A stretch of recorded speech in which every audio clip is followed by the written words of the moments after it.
మన గుంటూరుకి వేగా jewellers exciting offers తో April 16న శుభారంభం.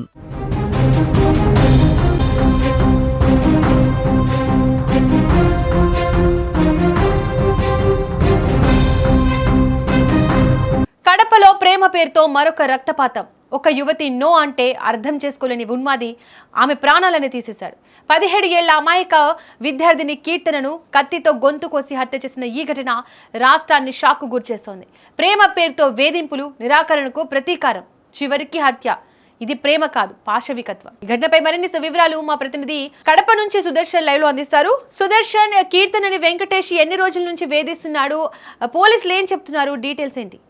వీళ్ళిద్దరికి కూడా పరిచయం ఉంది. మొదట ప్రేమకు కీర్తన అంగీకరించినట్టుగానే మనకు సమాచారం అందుతోంది. అయితే ఈ మధ్య కాలంలో మరో అబ్బాయితో కీర్తన ఫోన్ లో మాట్లాడుతున్న విషయం తెలుసుకున్నటువంటి వెంకటేష్ తాను ప్రేమించిన అమ్మాయి తనకు దూరం అవుతుందని, దానికి తోడుగా అనేక అనుమానాల అమ్మాయి మీద పెంచుకున్నాడు. నిన్నటి రోజున ఉదయం పదే ఆ అమ్మాయికి కాల్ చేశాడు. అయితే ఆ అమ్మాయి కాల్ కంటిన్యూగా బిజీ రావడంతో కీర్తన ఎక్కడుందో అన్న సమాచారం తెలుసుకోవడం కోసం నేరుగా కాజీపేట మండలం అగ్రహారంలో ఉన్నటువంటి ఆ అమ్మాయి ఇంటికి వెళ్ళాడు వెంకటేష్. ఇంటికి వెళ్ళినప్పుడు ఆ అమ్మాయి తన ఫోన్ తో వేరే వ్యక్తితో మాట్లాడుతూ ఉండడాన్ని వెంకటేష్ స్వయంగా కళ్ళారా చూశారు. తర్వాత ఇంట్లోకి వెళ్ళి ఇద్దరు కూడా కొద్దిసేపు గొడవ పడ్డారు. గొడవ పడిన తర్వాత అక్కడే ఉన్నటువంటి కత్తి తీసుకొని కీర్తన పైన వెంకటేష్ దాడి చేశారు. నేరుగా గొంతు కోసే ప్రయత్నం చేశాడు. దాంతో ఆ అమ్మాయి రక్తపు మడుగుల్లో పడిపోవడంతో అక్కడి నుంచి వెంకటేష్ అంటే తాపీగా, ఎలాంటి బెరుకు భయము లేకుండా తాపీగా వెళ్ళి తన ఇంట్లో తన ఊరికి వెళ్ళిపోయినటువంటి ఆంజనేయ కొట్టాలు గ్రామానికి వెళ్ళిపోయినటువంటి పరిస్థితి.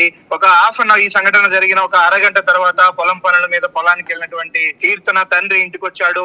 రక్తపు మడుగుల్లో పడి ఉన్న తన కూతుర్ని చూసి హృదయ విదారకంగా విలపించాడు. ఉదరా వదరా తన ఆ కూతురిని భుజాన పైన వేసుకొని తానే ఒక వెహికల్ లో హాస్పిటల్ కి తీసుకెళ్లే ప్రయత్నంలో దారి మధ్యలో కీర్తన ప్రాణాలు కోల్పోయినటువంటి పరిస్థితి.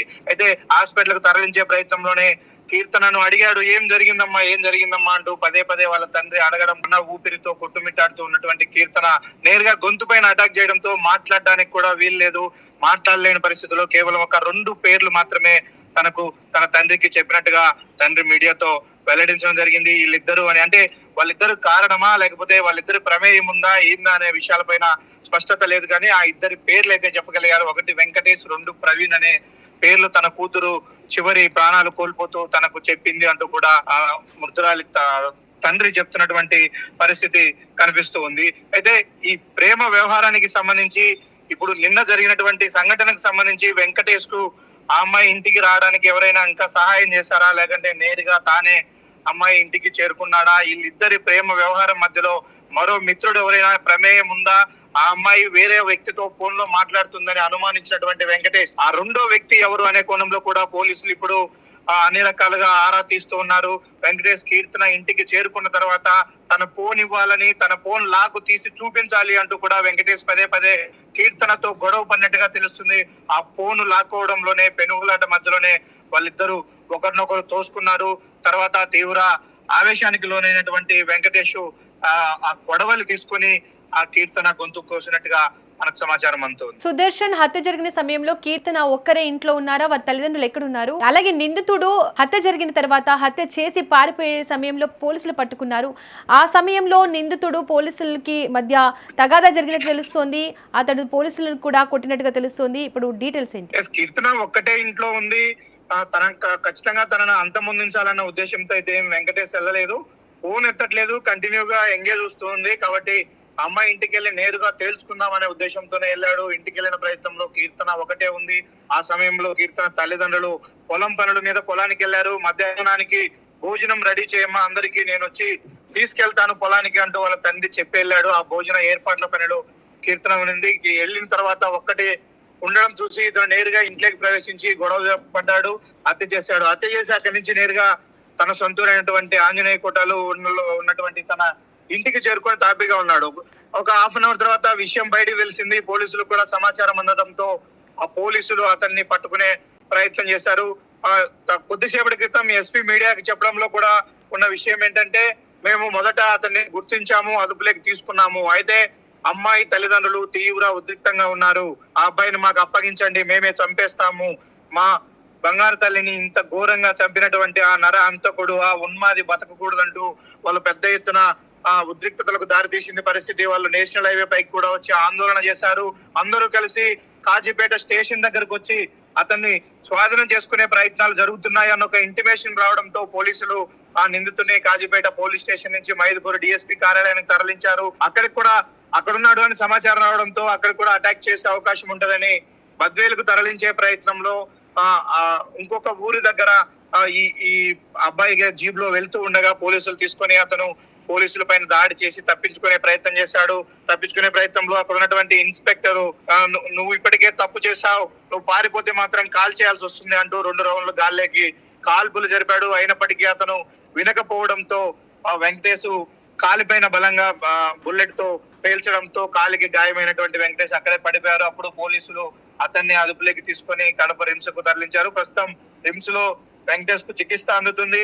ఈ పెనుగులాటలో అంటే అతన్ని షేర్ చేసి పట్టుకునే ప్రయత్నంలో 2 కానిస్టేబుళ్లకు గాయాలయ్యాయి. ఇద్దరికి కూడా చేతుల పైన బలమైన గాయాలు కావడంతో వాళ్ళు మైదుకూరు ప్రభుత్వ ఆసుపత్రిలో చికిత్స పొందుతున్నారు. కొద్దిసేపటి క్రితమే జిల్లా ఎస్పీ ఆ 2 కానిస్టేబుల్ ను కూడా పరామర్శించారు. ఈ సందర్భంగా ఎస్పీ చాలా హార్డ్ కామెంట్స్ చేశారు. భవిష్యత్తులో ఎవరైనా అమ్మాయిల జోలికి వెళ్లాలన్నా, అమ్మాయిలు చూడాలన్నా కూడా భయపడే విధంగా పోలీసుల ట్రీట్మెంట్ ఉంటది. దయచేసి ఎవరు ఇలాంటి ఘటనలకు పాల్పడద్దు. ఇది గట్టి వార్నింగ్ ఇస్తున్నాం మేము. భవిష్యత్తులో ఏ అబ్బాయి కూడా అమ్మాయిలను ఇలా వేధిస్తున్నాడు అని తెలిస్తే మాత్రం కఠినంగా శిక్షలు ఉంటాయి. పోలీసులు ప్రాణాలకు తెగించి నిందితుడిని పట్టుకోవడంలో చాలా సాహసం చూపించారంటూ కూడా వాళ్ళను అభినందించే ప్రయత్నం చేశాడు. సుదర్శన్, స్థానిక ప్రజల స్పందన ఏ విధంగా ఉంది? అక్కడ ఎలాంటి ఆందోళన పరిస్థితులు ఉన్నాయి? నిన్నైతే గ్రామంలో తీవ్ర ఉద్రిక్త పరిస్థితులు నెలకొని ఉన్నాయి.